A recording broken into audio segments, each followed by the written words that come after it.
هر څوک چې کلمه د لا اله الا الله ډېره وایي او پر ژبه باندې یې جاري وي اور د دوزخ دی نه سوځي.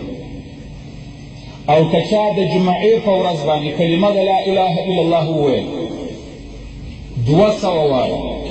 خدای تعالی عز وجل په عملنامه کې د دغه انسان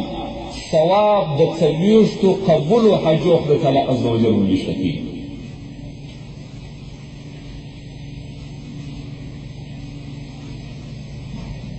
علیه السلام فرمایي که چا وروسته تر لمانځه د سهار چې لمونځ وکړي او په مسجد کې کښېني تر هغه وخته پورې چې لمر راخیږي او دغه کلمه د لا اله الا الله وایي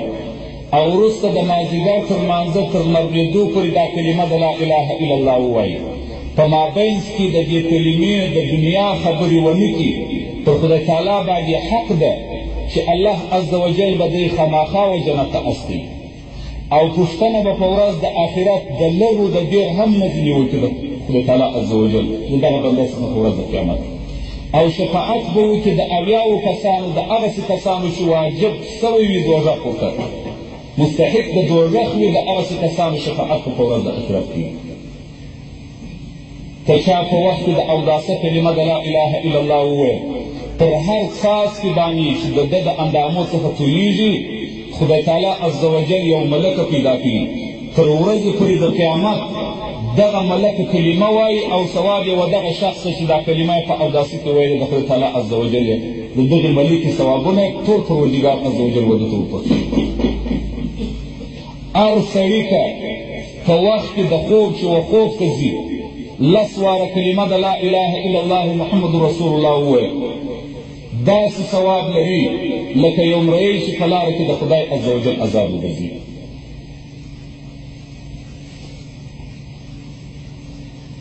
ګرانو محترمو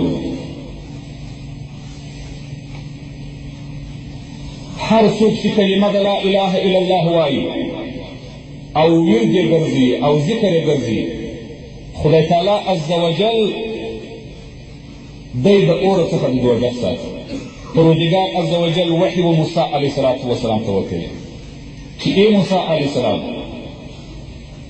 د امت څخه د علیه السلام یو قوم دی چې په زوره کلمه د لا اله الا الله وایي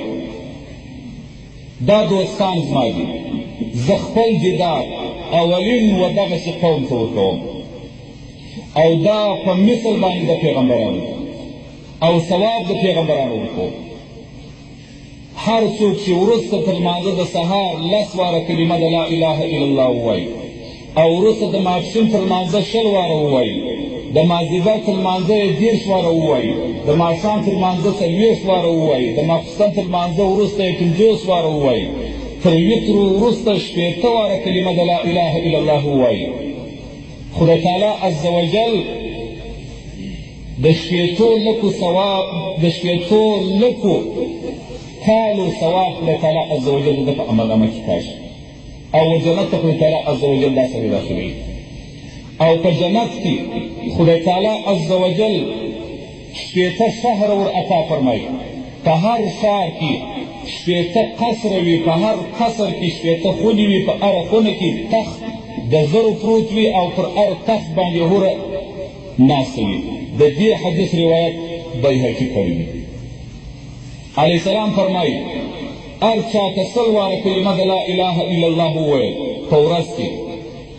د ده مخ به په ورځ د قیامت د 14 سپوږمۍ په رقم باندې ښکاري. علیه السلام فرمایي تاسو د خپل بدن زکات وباسئ چې د بدن د زکات دا دی چې کلمه د لا اله الا الله علیه السلام مبارک وایي تاسو ډېره وایئ. په کتاب کې راځي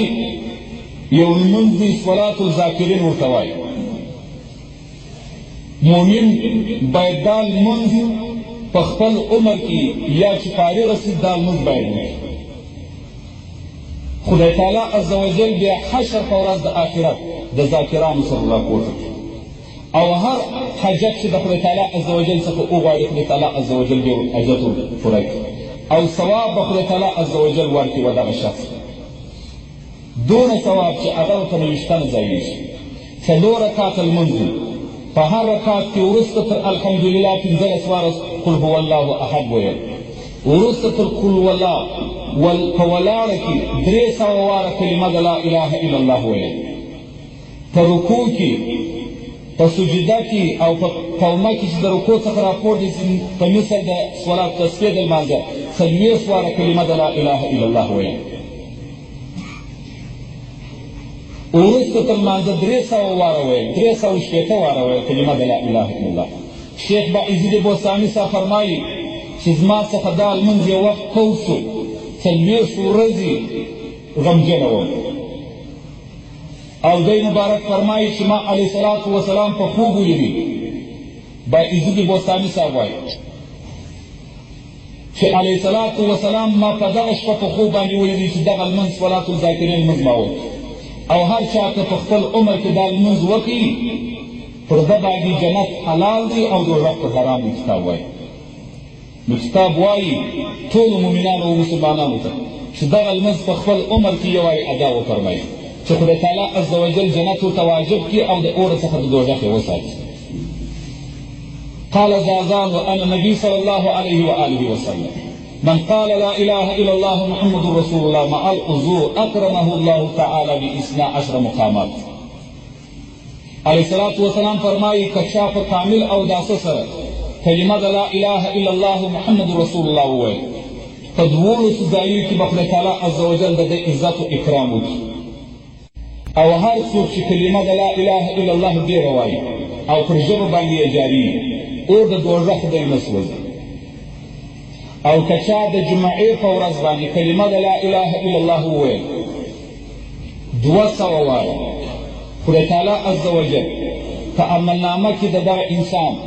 ثواب د 40 قبولو حجو خدای تعالی عز وجل وویشته کړي.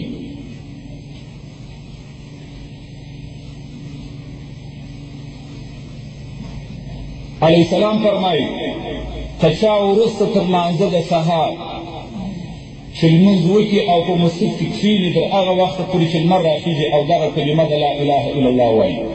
او وروسته د مازدیګر تر لمانځه تر لمرلېدو پورې دا کلمه د لا اله الا الله ووایي، په مابینځ کې د دې کلمې د دنیا خبرې ونه کړي، پر خدای تعالی باندې حق ده چې الله عز وجل به دی خامخا و جنت ته استوي. او پوښتنه به په ورځ د آخرت د لږو د ډېر هم نه ځي نیول کېده خدای تعالی عز وجل د دغه بنده څخه په ورځ د قیامت. او شفاعت به وکړي د 80 کسانو، د هغسې کسانو چې واجب سوی وي دوزخ ورته، مستحق د دوزخ وي، د هغسې کسانو شفاعت په ورځ د آخرت کېږي. که چا په وخت کې د اوداسه کلمه د لا اله الا الله وویل، پر هر څاڅکي باندې چې د ده د اندامو څخه تویېږي خدای تعالی عز وجل یو ملکه پیدا کړي، تر ورځې پورې د قیامت دغه ملکه کلمه وایي او ثواب یې و دغه شخص چې دا کلمه یې په اوداسه کې ویلې د خدای تعالی عز وجل یې د دغې ملکې ثوابونه ټول پروردګار عز وجل ورته ورکوي. هر سړي ته په وخت کې د خوب چې و خوب ته ځي 10 واره کلمه د لا اله الا الله محمد رسول الله وویل، داسې ثواب لري لکه یو مرئي چې په لاره کې د خدای عز وجل عذاب وګرځي.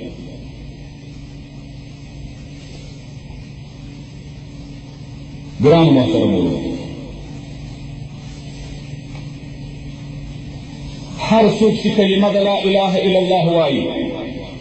او ورد یې ګرځي او ذکر یې ګرځي، خدای تعالی عز وجل دی د اور څخه د دوزخ ساتي.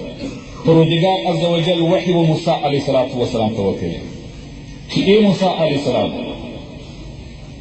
د امت څخه د علیه الصلاة والسلام یو قوم دی چې په زوره کلمه د لا اله الا الله وایي. دا دوستان زما دي، زه خپل دیدار اولین و دغسې قوم ته ورکوم او دا په مثل باندې د پیغمبرانو او ثواب د پیغمبرانو ورکوم. هر څوک چې وروسته تر لمانځه د سهار 10 واره کلمه د لا اله الا الله ووایي او وروسته د ماپښین تر لمانځه 20 واره ووایي،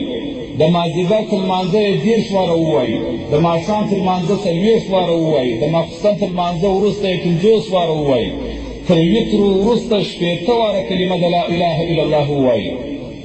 خدای تعالی عز وجل د 60 لکو ثواب، د 60 لکو کال و ثواب خدای تعالی عز وجل د په عمل عمل کې کاشي او جنت ته خدای تعالی عز وجل دا سړي داخلوي او په جنت کې خدای تعالی عز وجل شپېته شهر ور عطا فرمایي په هر ښار کې شپېته قصر وي په هر قصر کې شپېته خونې وي په هره خونه کې تخت د زرو پروت وي او پر هر تخت باندې هوره ناسته وي د دې حدیث روایت بیهقي کړی دی علیه السلام فرمایي هر چا که سل واره کلمه د لا اله الا الله وویل په ورځ کې د ده مخ به په ورځ د قیامت د 14 سپوږمۍ په رقم باندې ښکاري علیه السلام فرمایي تاسو